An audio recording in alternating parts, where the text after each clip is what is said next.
So good afternoon, everybody. I am Gabriela Ionescu. I'm a psychologist and I'm specialized in trauma therapy. And today I will speak about trauma-informed encounters. So what is trauma-informed encounters and how can that be helpful when assisting a traumatized person?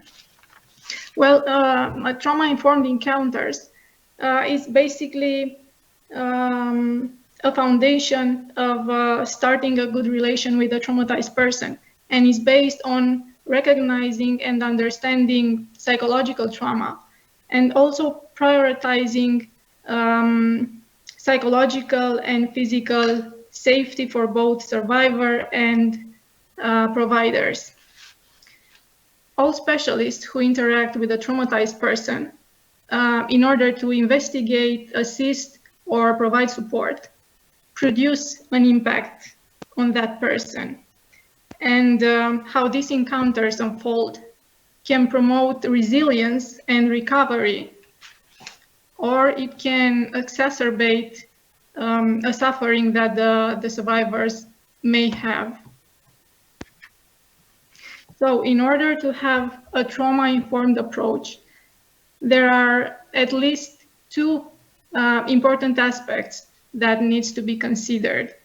First one is avoiding putting the survivor in a powerless position. And the second aspect is to know that emotions are contagious. Therefore, the emotional state of the specialist can be transmitted to the survivor and vice versa. So for the first aspect, I think it's quite obvious why avoiding putting the survivor in a powerless position is important, because psychological trauma caused by victimization is based on an imbalance of power in which the survivor is in a powerless position. It's lacking control and predictability of the events, and it's having his or her personal boundaries violated. Therefore, power over relationships must be avoided, because the survivor will respond to situations that embody characteristics of the previous traumatic event with the same intense stress. And of course, that will reinforce a sense of disability and helplessness. And that eventually will lead to re-traumatization. Re-traumatization, that is becoming traumatized again, occur when something from the present experience is reminiscent of the past trauma. So in order to reduce this risk of re-traumatization, it is necessary for the survivor to have a collaborative relation with the provider, with the specialist, and to be allowed to make choices and to have control over the process that it is involved in. And of course, sometimes it's not possible for the survivors to make major choices, like in court proceedings. But some small choices can be done and can be allowed to be made. The second aspect of a trauma-informed approach is about memories and their role in human interactions. And for a long time, it has been known that one person's emotions can influence another's. And in the literature, this phenomenon is referred to as emotional contagion. When a person receives someone else's emotions through unconsciously and automatically mimicry, in which individuals subtly copy one another's nonverbal cues, including posture, facial expressions, or even movements. More than that, studies have found that when a person mimics someone else's expressions, the brain of this person considers those emotions as being as their own. So when interacting with a traumatized person, the specialist must be aware of this dynamic of emotions. Sometimes survivors can have aggressive behavior or even explosive anger during encounters.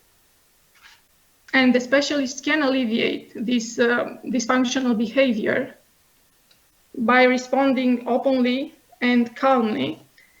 And in this way, they are passing their positive emotions to the survivor instead of just mirroring that negative behavior.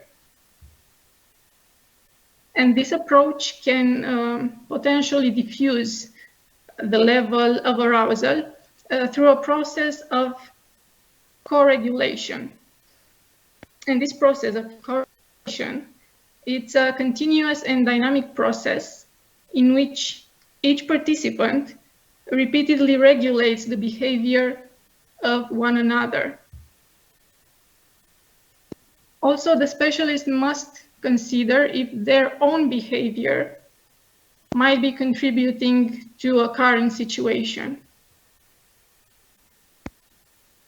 But in order to adopt a trauma-informed approach, it is not sufficient for the specialist to learn techniques and methods, but it is necessary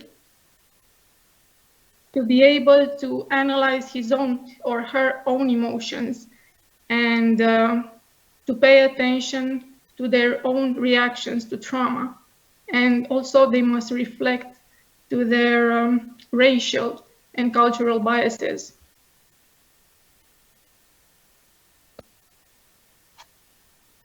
So even if specialists know all these techniques, have a perfect trauma-informed approach, they must be aware of the fact that even if they can reduce the risk of re-traumatization, they cannot completely stop or prevent the suffering of the survivor, of their client, because recalling traumatic memories and describing the describing the painful event will inevitably cause pain. And that is a natural process that makes part of a healing process.